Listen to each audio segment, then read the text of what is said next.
This video is going out to everyone who's helped me in this darkest chapter that is my life, through the injustice and through the day-to-day living and the day-to-day stuff I get myself into.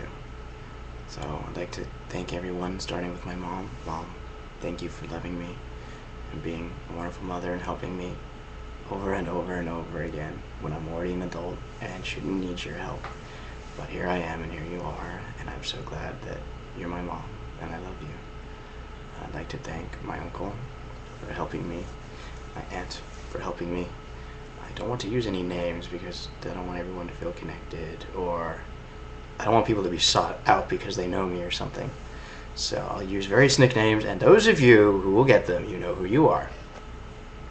So I'd like to thank my aunt, Dia, and I'd like to thank my cousins for all of their help and their guidance and all the favors they've done for me. And I'd like to thank my other aunt, who's not in this country, she's in another country. She might be back now, don't know. Thank you for the money, the support, the advice, the emails, and for my cousin, Emmanuel, for coming to see me. It was a wonderful time. And for Fernanda, thank you for coming and blessing me with your presence. I'd like to thank Mama Dacia for honoring me to be the one to perform the marriage and bring her to her new lovable, awesome husband, Mr. Devin.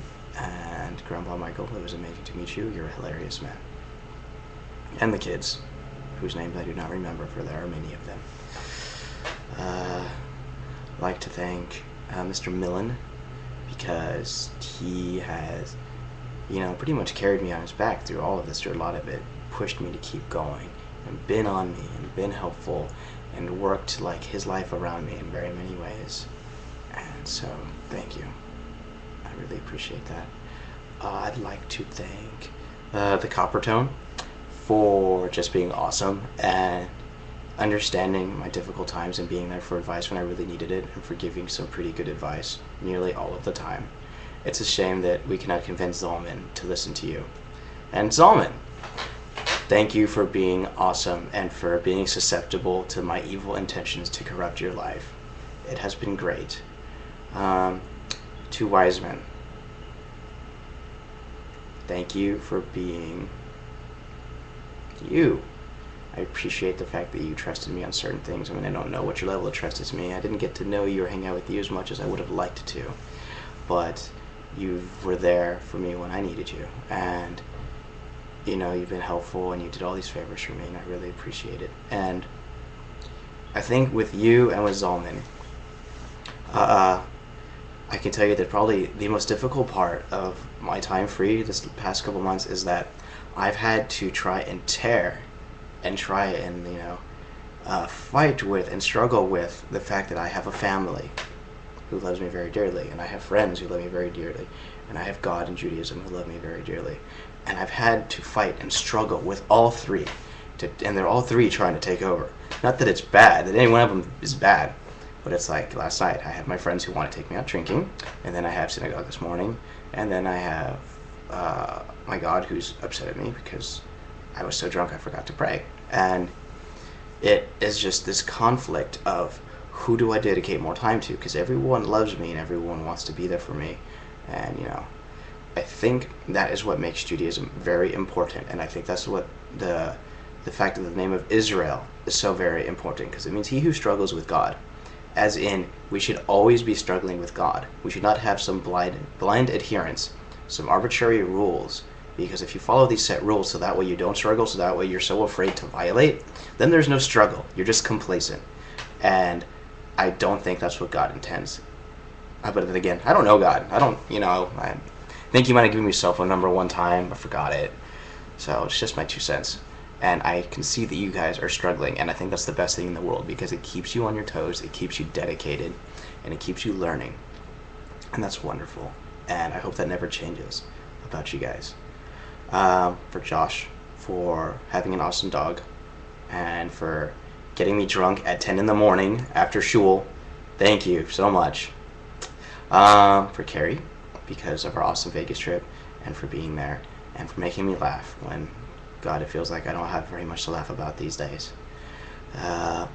Thank you to Barbara. I had very many happy times at your house. The food, the love, the attention, the worry, the help. I'm glad I got to know you, and I'm glad that I've become a part of your life. It means an insane amount to me. You have no idea.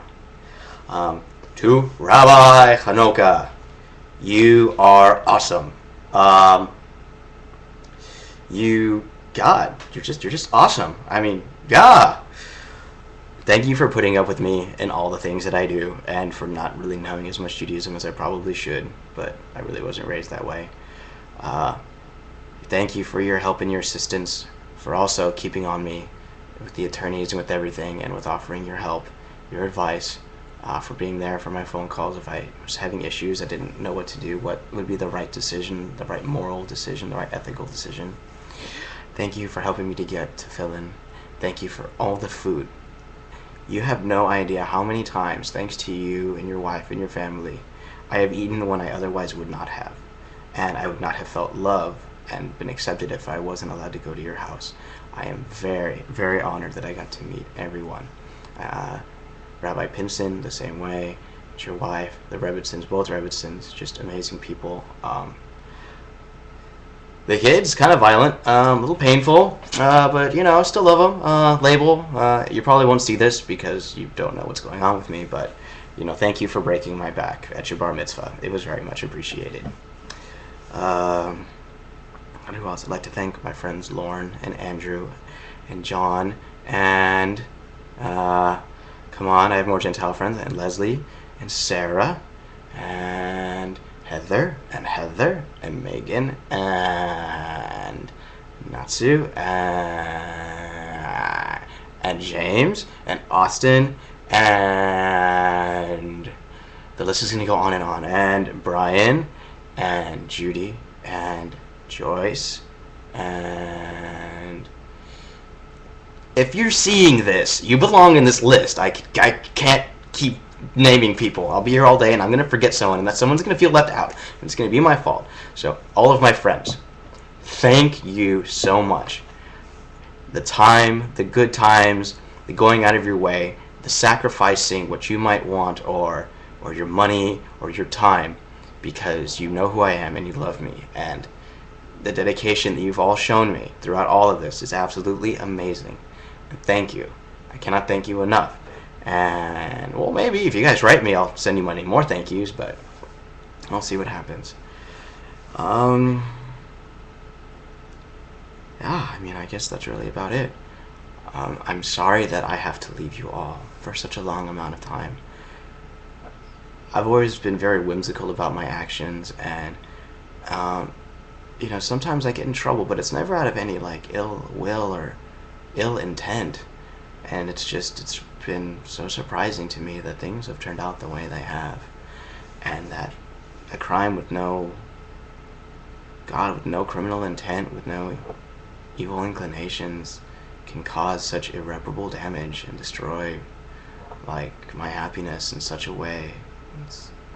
I'm sorry that I had to bring this kind of destruction, of injustice, of unfairness. I had to bring this all to you and put it in your forefront because it was happening to me.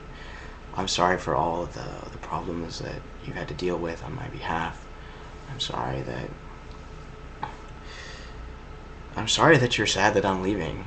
I mean, I miss you. You're going to miss you all so much. And I know you're going to miss me. And I hate to put you in the position where, you know, you have to say goodbye to your friend for such a stupid thing for so long. And I hope that I will get to see you all very soon, as soon as possible. And, you know, if you want to visit me, by all means, if there's anything you want to do, if you're really sitting there and you're wondering what's the best thing you could do for Aaron, the best thing you can do for Aaron is maybe send Aaron books. But that might not even be the best thing. It'd be an awesome thing. It might be the best thing, you know. But I mean, just send me letters. And letters are kind of hard. If you can't send letters, just happiness is caused by laughter in my life. So if you want to send me just something funny that you heard, or like a funny chain letter or pictures, that would be so amazing. If you can't come up with the words, because what do you say? Your friend is going to prison for a really stupid reason. How do you begin a letter? So, how is it like? Have you